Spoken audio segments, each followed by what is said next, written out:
Welcome back to another episode of Rise and Thrive Conversations for Greatness. I'm your host, John Merkus, and before we dive into our next episode, big shout out to friend of the show, Manda Sakadunde. He is an amazing dude and gave me some great feedback on the show, loves the show, listens every week, and I really appreciate you. Thank you, mate, for the feedback. Also, to let you know, the book 5 Ways to Rise and Thrive, it's done. And so is the workbook. If you want it, you can have it. If you want it, contact me and we'll get it into your hands. Comes with a workbook as well.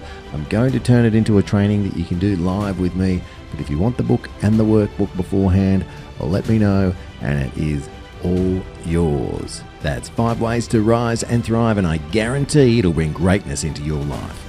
Now, with that being said, let's continue our journey into the depths of personal growth, motivation and success. Remember, in part 1, last week's episode, we explored the resilience of Mindi Lyons, also known as the Fenyx. She is a guiding light of inspiration who has turned her trials into triumphs. Today in part 2, we dive even deeper into overcoming imposter syndrome and other mental barriers. Get ready for an inspiring session where we unpack the strategies and mindset shifts that have propelled Mindi from darkness into a life of success and fulfillment. Join us as we explore these transformative insights right here on your favorite podcast dedicated to your success. Imperfection creates connection. I love quotes. I haven't heard that one before. I don't know where it came from. I just say it all the time. That's awesome. Why not? Why not? I have also, sometimes on the show, we've talked about this imposter syndrome stuff, and, people will never do anything if you think that you can't, or if you think, well, who am I to do that? Or that's another level that I'm not at now. That kind of thinking and mindset keeps you stuck and won't let you stretch and go for the next thing. I did hear you talk about imposter syndrome and faith, and I really liked that, your take on that. So I want to ask you that today because I really think our Rise and Thrive listeners will benefit of your take on that. So if anyone is listening out there that thinks, I can't do it, why me? Or I don't feel like that's me. I've kind of got this dream that I keep in a box, but I don't dare open it because, who am I to do that? I'd really like it if you could give our listeners the benefit of your take on all of that. Oh, that's one of my favorite things. I love this topic. I feel like I have a different perspective on this, and hopefully some will really resonate with what I'm saying. First of all, anything that you're telling yourself as to, why me? I'm not good enough. Who am I to think that? All of that. Most of that is just thoughts that have been projected onto you from someone else. And even if it's something you tell yourself, most likely it's been projected onto you from someone else. And I'm just going to say, who is anyone to tell you what your capabilities are or aren't? Nobody has the right to do that. Nobody knows. So many people who are down in history books, who are legends, were always told that they were not going to make it, that they were failures, that they whatever. So it's like, why listen to any of that? If you take that and just throw it out the window and just, for the sake of humor, just throw it out the window. None of that is true. And by the way, a belief is just a thought that you keep thinking. So if you can recognize that even your beliefs aren't necessarily true, it's just a thought that you have practiced over and over and over again to the point that you think that it's true, it doesn't even mean it's true. So if you can analyze anything that you're believing about yourself from that lens of, is this just a thought that I've kept thinking? It might not even be true. And just give yourself permission to adapt a different thought and to start practicing a different thought. But on the conversation of imposter syndrome, here's my take on it. So I love to have people imagine the very highest version of themselves. So one thing that I like to encourage people to do is, and I personally feel like the most helpful way to do this is to journal it out on paper. I'm like a pen and paper girl. I love to envision things in my mind, a very visual person. So whatever it is for you, but I really do think that writing this out is very impactful.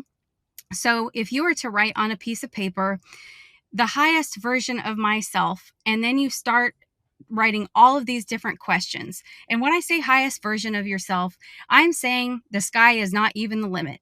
I'm not saying that you look at this through any lens of possibility or impossibility. Literally anything is possible. So put any of your preconceived, limitations, throw that all out to the side. anything is possible in your most limitless version of yourself, the highest version of you, the most successful version of you, whatever that looks like, the most confident version of you, the happiest version of you, the most fulfilled version of you, the person who has, left the legacy behind that you wish to live, that version of you. Okay, lock into that. And then you start asking yourself questions like, and some of them are going to seem really weird, but you will be surprised at what you'll find your answers are. And I think that you'll also be surprised at how clearly this comes through. When people look at it through this lens, it's amazing how you get so much clarity instantly about what you would do or how would you behave. So from this is the highest version of me, and you start writing down, the highest version of me, this is how she talks. This is how he handles conflict. This is what she drives. This is what she listens to. This is who she hangs out with. This is how she spends her time. This is what her boundaries are. This is what he does as a career. This is how much money he makes. This is where she goes on vacation. This is the car that she drives. This is like literally every single thing, painting, like filling in the grid of that detail. You imagine it as like one of those paint in the dot things. And it's like all of these different little pictures of this canvas that's you. And each one of those is a little detail of that. And so you get this crystal clear clarity over that highest version of you, and, how they talk, walk, what they do, what the career is like, how they handle, their anger, and, what are they inspired by? What kind of impact are they making?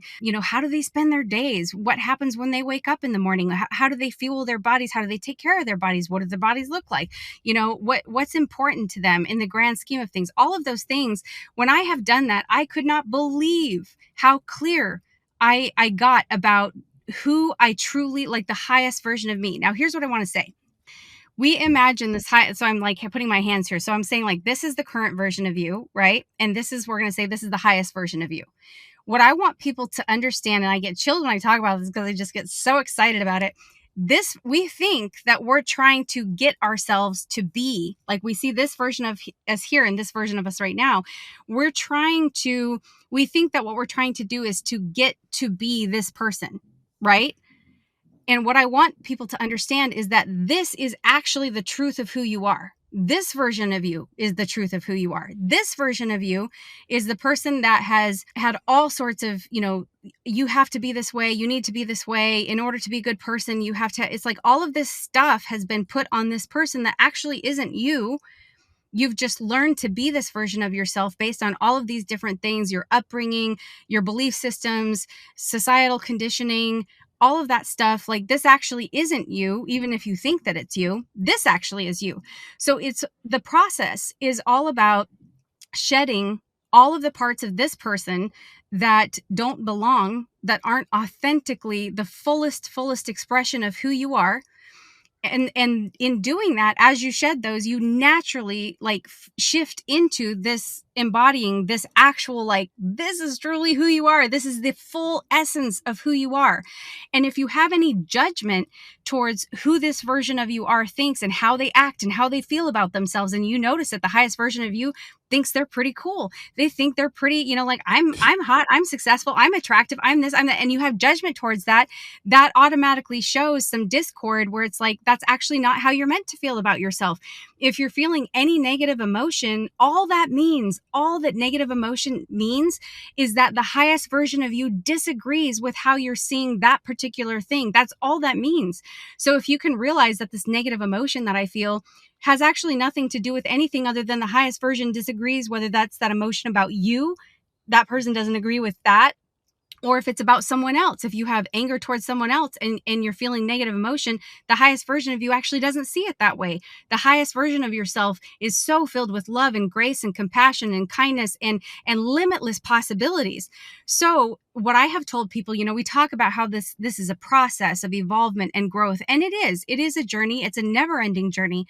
But what I love to tell people, because I am someone who can be very impatient, is that you can actually really shorten the process of anything that you want to quantum leap. If you want to make rapid transformations in any area of your life, whether it's physically, financially, your mindset, or any of that, it really is about kind of that list that I was talking about and saying, okay, how many of those things can I take on right now And you might feel like an imposter. You might feel like you're being a little bit of a fake. But what I'm reminding you, this is actually you.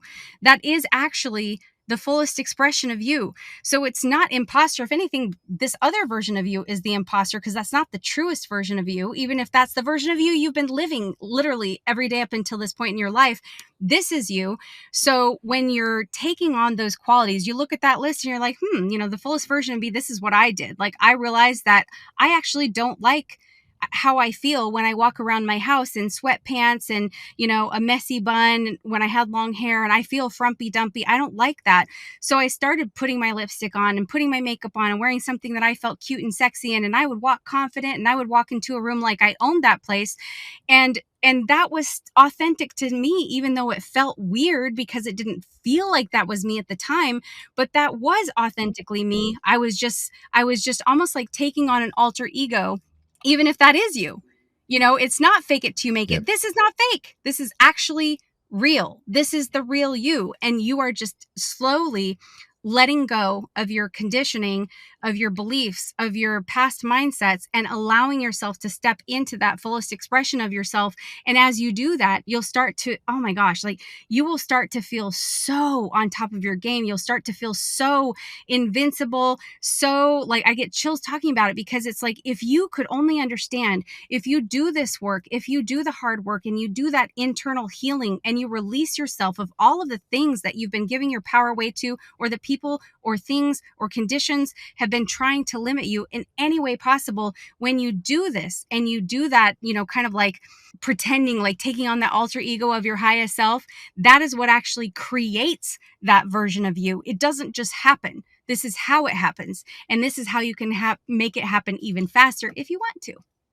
Mindy, that's extraordinary, and I love it. Thank you so much for sharing that. There is so much gold in there, and what a great way to look at it. What's the highest version of yourself, and step into that, Yes. and be that. I got taught a while ago that sometimes as human beings we think we have to do something to have something so we can be something, where you can flip that around and you can be that straight away and then do from that being, and then you'll have whatever you have. So you can flip that around. I'm hearing a little bit of that in there, but you said so many great things in there. Especially I like how you started with a belief is just something that you keep telling yourself over and over, or that someone's told you that you've taken on as the truth.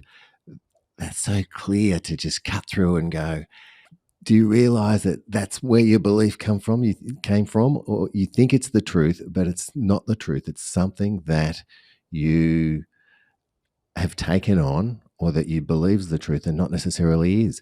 So you get to choose in a lot of these areas what the truth is, because you have either taken on it from someone else, or something has happened and you made up a story and thought that's the truth. But you can change that narrative of what your truth is, what that is, what that, especially in your case, you do it so well. This happened to me, and I'm going to choose to have that empower me, and I'm going to be taking these actions from my higher self now, or my best version of myself. That's so inspiring, so inspiring. And it doesn't have to be massive. Like you said, it's like, I don't like how I dress around the house and how you can change that in 5 minutes or less, So it doesn't have to be massive. Some of the things might take some more time, but there are some things you can do straight away to make yourself, I love how you put it, and it's going to stay with me for a long time, to either be closer to the highest version of yourself, or start being the highest version of yourself straight away. And the more you do it, the more you get there. I don't know what I'm trying to say, but it feels like it's like a snowball. The more the snowball rolls down the hill, the bigger it gets. Yes. You're going to put it in a better way than I'm going to put it, I bet. No, you did a beautiful job. I love everything that you're saying. And what comes to my mind is a couple of things. I want to say, don't underestimate the power of those little things, because something that may seem vain, or like a little thing where I would dress up in something cute and put my makeup on, for me, I'm not saying this is for everybody, but for me, I carried myself completely differently when I felt better about myself. And this actually wasn't a reflection. I've had a lot of body image issues, to be honest. I had a lot of shame about my body, and I still sift through some of that. But what I will say is that regardless of the shape or size or anything, we can usually find something that we at least feel a little bit better in, even if we don't like how we physically look. And then there's an interesting thing that happens when you start to conduct yourself differently and you start to feel a little bit better about yourself, and therefore you start acting. It doesn't mean that you're acting different in a untruthful way. It's kind of like, I don't know, for men, I know a lot of men, when they wear a suit and tie, they just kind of feel there's just an extra level of zhuzh and confidence that they feel. And then for women, it's kind of like when we get our nails done, it's kind of like my daughter and I have joked about how when we get our nails done, you just want to tap on everything and you want to show your nails to everybody, and you just kind of conduct yourself differently when little things like that would be so impactful to how. And right or wrong, here's the thing: you don't judge it. It doesn't matter if it makes sense or if it seems vain or whatever. The fact is, somehow it impacts you. And so when I started feeling better about the way that I dressed or whatever, and I would go out and I would feel more confident, I acted more confident, opportunities would come my way. I would end up meeting people.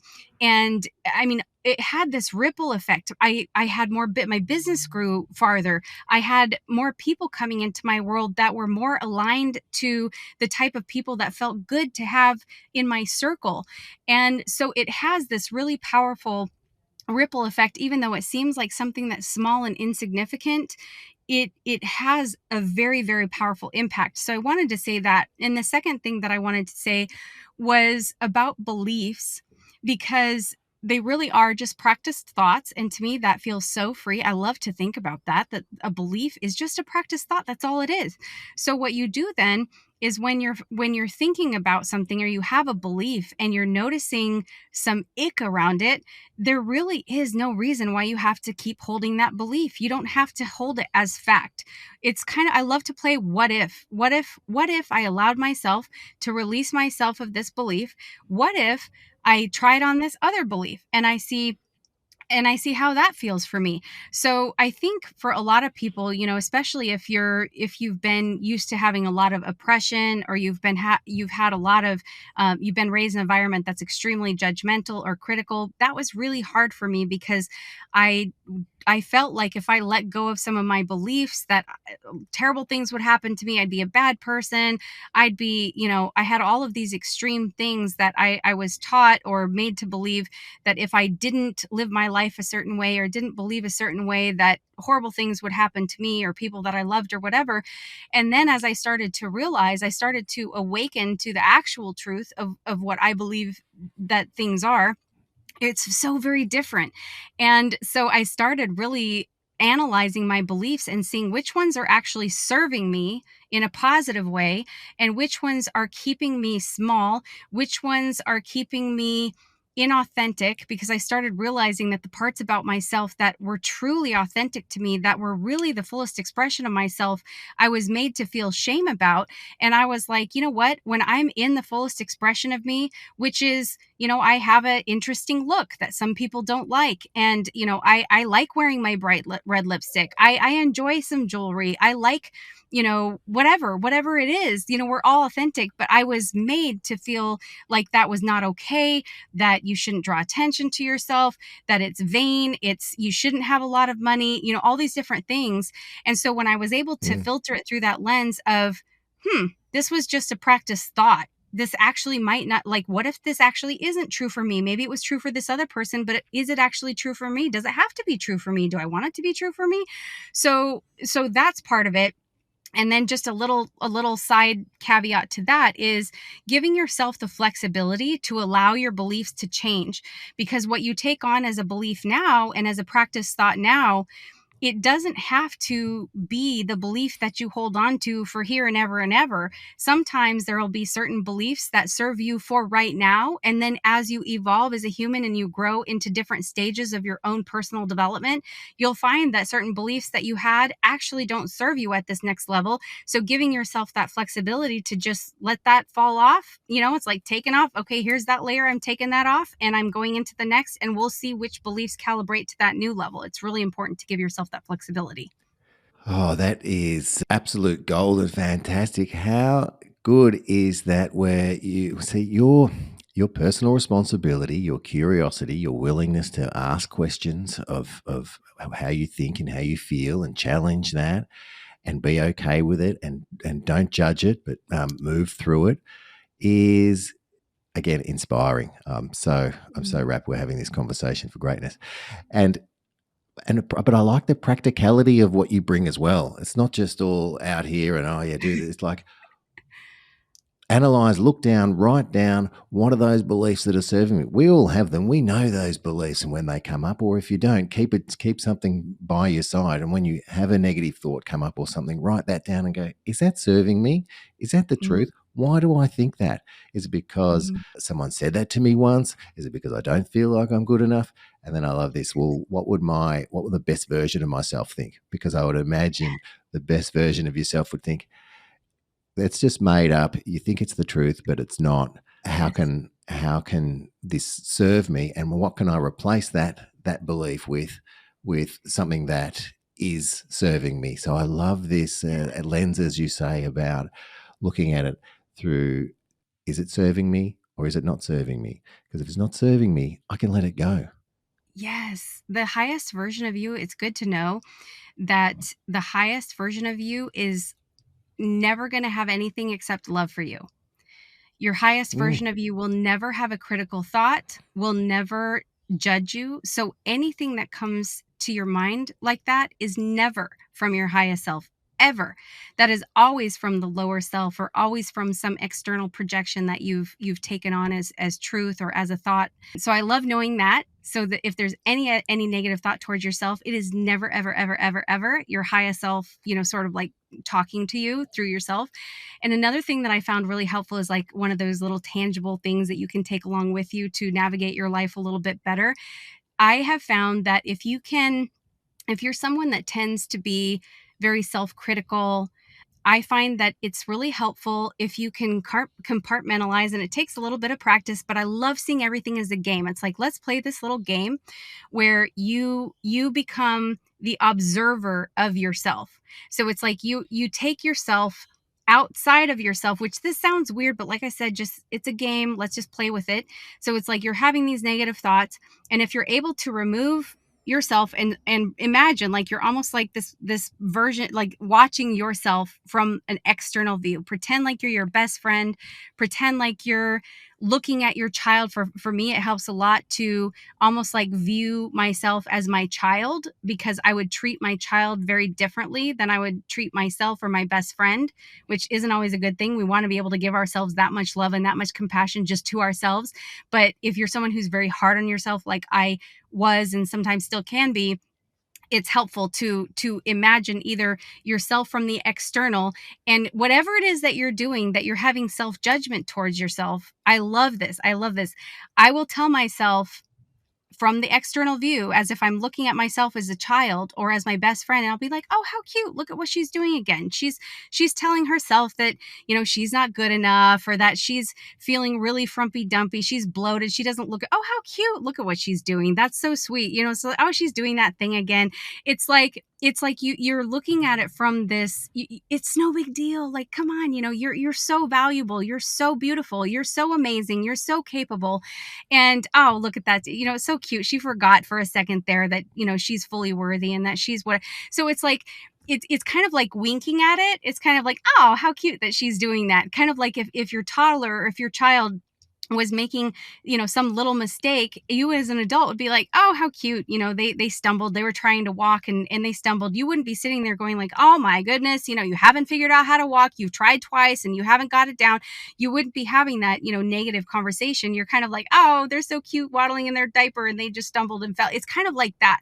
So if you can, pull yourself out of that and be able to look at it from a different lens, and that helps you to not fully like own all of this negativity that you're pouring into yourself. It's like you're able to remove yourself from that and detach in a healthy way. Not that you're trying to shove anything under the surface, but you're able to do it from a healthy way of just like, oh, that's how silly. That's so cute. She's so cute that she's doing that. It kind of like diffuses it. So it's not feeling like it's really hurting you. It diffuses the negativity, and it helps you be able to handle those negative thoughts in a healthier way, to the extent where every time you can do that, it kind of like removes another layer of that onion of negativity. And eventually there will be certain issues that literally become non-issues. You do not have one layer left to deal with anymore because you have removed every layer of that specific topic. And that's when you're truly free, because it's gone. And that is absolutely possible. There are issues that you can have that feel impossible that can absolutely you can be so free of and so completely released from. And that is if you partner with that process where you're not resisting it, you're actually partnering with it and saying, okay, I'm going to let this level go. I'm going to let this new level go. I realize this is here to serve me. It's triggering me. I'm feeling all these things. I'm letting myself feel these things. I'm letting myself feel into the emotions, move through the emotions. I'm not judging the emotions. They're just emotions. And then it's like, poof, one more layer gone. We're closer to freedom. It's so cool. I love these practical strategies that you're giving, and how you found the observer's point of view so powerful and playful. So I think, we're all can be caught up in the heaviness of our circumstances sometimes. To step back from the observer's point of view and do the things that you were saying is so powerful. And I love how you play the what if game. Also, another practical strategy.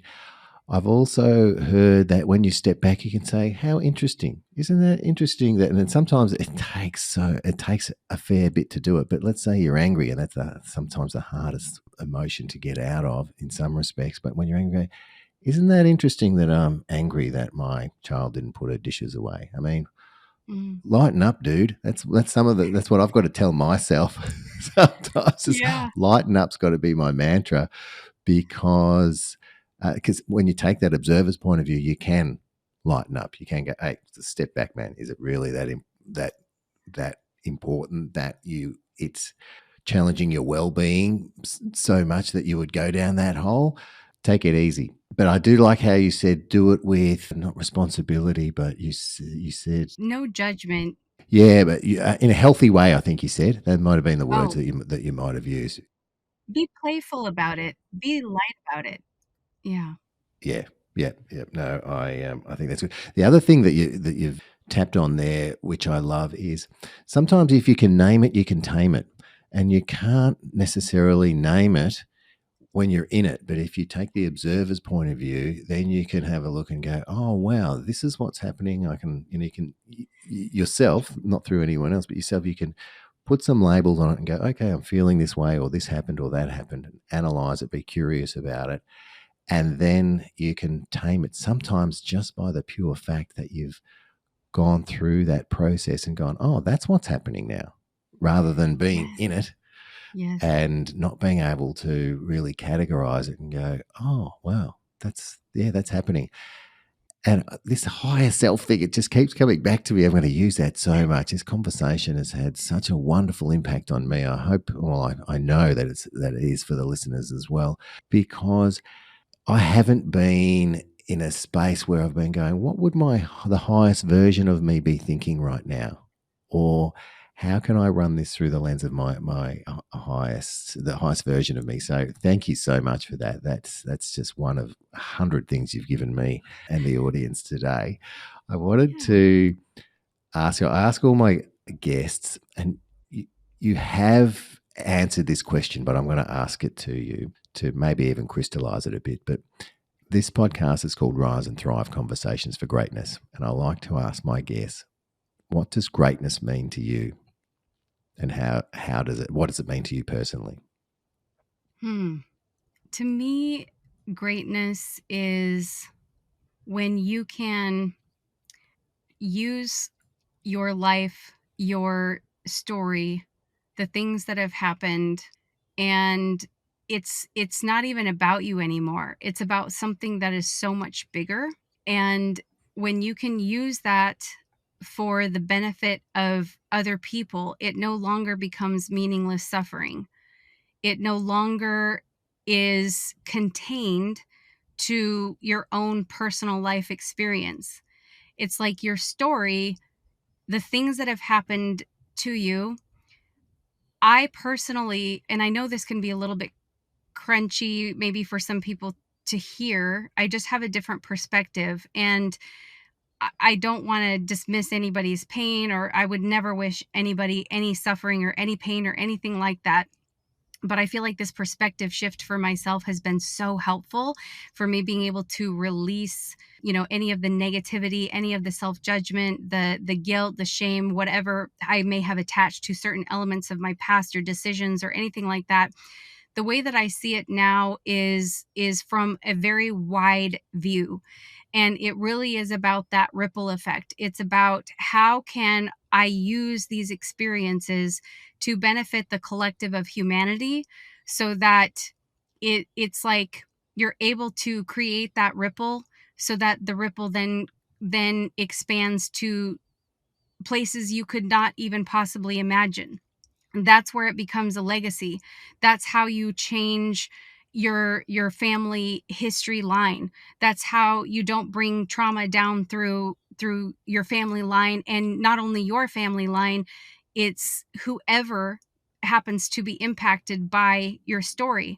And so when you can see all of the things that have happened to you, I love the whole superhero vibe. It's just such a thing. I love it. And so when you're able to see all of these things that have happened to you as kind of like superpowers, every single one, it's like I lost a baby late in pregnancy. Now I have this superpower of being able to relate to someone who has experienced that type of grief and loss. I've been homeless. So now I have this superpower where I can relate to and now extend a hand of hope to someone who has experienced homelessness, who has experienced financial devastation, who has experienced tremendous trauma and abandonment and criticism and all of these different things. Every single one of those, if you could imagine, in military, they have all of these awards and badges and stuff like that. If you could literally wear all of that stuff as a badge of honor instead of shame, every single thing, every single pain, every single experience, nothing is wasted, not even pain. So to me, greatness is really about living your life in a way that is so beyond anything that is within the human perspective. It is not about you. It is about us all. It is about all of us weaving our stories together, all of us weaving our souls. It sounds so cliche, but I feel like our souls are weaved together. We are connected as humans in this human experience as we live in this planet. And the more that we can really allow our stories and our lives to branch out and to intertwine, it now becomes a revolution that branches over the entire planet. Your story, your impact is not held hostage to only you and your family line and your little down tree. It expands. It goes over the entire planet. The nation is impacted. This is how you can create waves and movements and change ways of thinking, not just in your own mind or even in your children's minds. It can be impactful to the entire world. I mean, it's so large scale. And so as greatness can be as limited, and there's nothing wrong with that. If it stays within you and your family, there's nothing wrong with that. My particular version of greatness that I feel is authentic to me and what I'm here to do is to have my story leave an imprint, because your story is like your thumbprint on this planet. Nobody has one just like yours.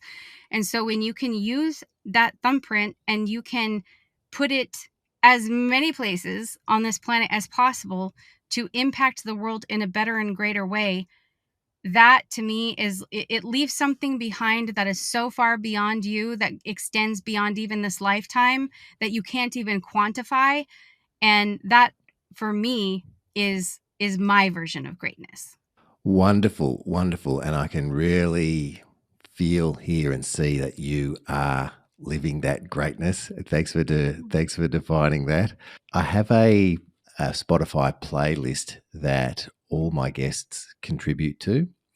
So, and it's called Merko Motivation. I ask my guests, because I love the power of music, is there a particular song or artist that inspires you if you're needing some kind of motivation? Sometimes we've got to, get our motivation from within. Sometimes we need some outside sources. And so if you understand what those sources are for you so you can tap into them easily, that's a really great thing. But I was wondering, is there any piece of music or artist that really inspires and motivates you when you're looking for some of that? This is an interesting one. It's not necessarily the one that I would have initially thought, but this person is very impactful, and a lot of people might not like this recommendation, but there is a rap artist, and he goes by the letters NF, and the song that comes to my mind at the forefront is simply called Hope. And to give you a little bit of context, NF is someone who has had an extremely hard life, and he raps about the pain and trauma that he's had in his life. His rap is his therapy. In fact, he has a phenomenal song called Therapy Session. And so, but the song Hope, it's his newest album, which is also called Hope. And one of the reasons why I like it so much, I mean, I feel like I will bawl my eyes out listening to this song and listening to several of his others, because I feel so much, and I feel every pain and every word. I feel all of it. And the emotion behind it, the album Hope and the song Hope, is that he spent his entire music career putting music out that expressed his pain. His mom killed herself, abandoned him in more ways than one, and there was just a lot of pain associated with his childhood and his upbringing. And so he spent his career rapping about his pain, and got a lot of criticism about that. Your stuff is always negative. Why do you always have to say depressing things? And he was like, you don't understand. This is my therapy. This is how I get it out. This is how I heal. This is how I express myself. And that was Therapy Session. So this album Hope and the song Hope, oh my gosh, like I just, it is so powerful, because he's just to give you a little context, because you don't necessarily know this, especially if you're not familiar with him. When he starts out the song, he's talking to his previous self. And so he's basically letting his previous self, off the hook, saying, your time is served. You've done what you're here. We understand you. We've heard you. We understand your pain. He's basically giving him permission to leave the room and allow hope to enter. He's like, I don't relate to that anymore. I'm not that person anymore. I want to believe that there's hope. I get emotional thinking about it. It is so powerful. And he talks about like 30 years of shame, 30 years of pain, 30 years of this, 30 years of, and it's just like the most incredible, the lyrics. I'm a big fan of Eminem, and as far as lyrics go, he's a brilliant lyricist, but everything is so heartfelt. And sometimes you have to read the lyrics to really get the full meaning, because he says it so quickly, you don't catch it all. But it's so deep, and I'm such a person of depth, that when I encounter another soul that has so much depth, and you can just feel the deepness of his feeling and his emotion, that touches me in a way that, like, music, and I'm a musician, and I'm getting back into the music scene again. I used to do it professionally in my 20s. So music to me is a way that you can cut straight to the soul. It surpasses your subconscious. It can impact people's hearts, and they can feel seen in a way that nothing else can do that. And I feel like his music is for sure impacting a lot of people who can't say the things that he's saying. And it's beautiful. The album Hope is like a complete shift. It's amazing to see him shift from all of that hopelessness literally to a song called Hope, and the words in it are incredible. So that's the one that comes to my mind. Great. Well, I'll check that out and I'll put that on the Merco Motivation playlist.